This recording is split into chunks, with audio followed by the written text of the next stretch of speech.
Drain and rinse the peanuts. Grind well.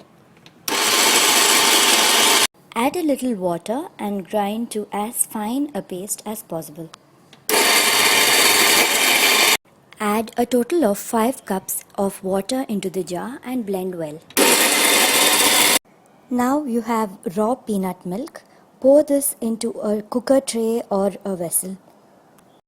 Boil some water in a cooker or a steamer or a large pot.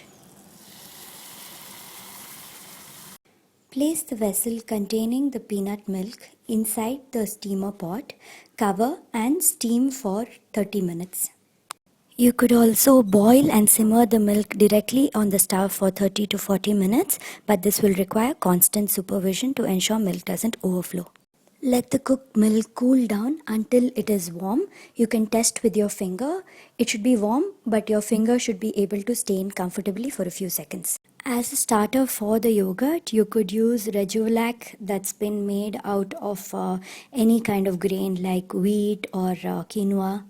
If you don't have Rejuvelac at home, you could also use green chili crowns. They contain the required cultures.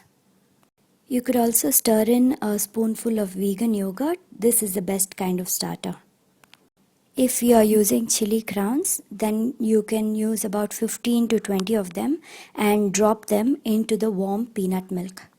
Stir the chili crowns into the peanut milk with a spoon or with your fingers. Cover the vessel and let it sit in a warm place for 8 to 12 hours without being disturbed. To get sour yogurt, let it sit longer. When you take off the lid, this is what you're going to find. Delicious, creamy peanut milk yogurt. For more vegan recipes, visit veganosaurus.com. Enjoy!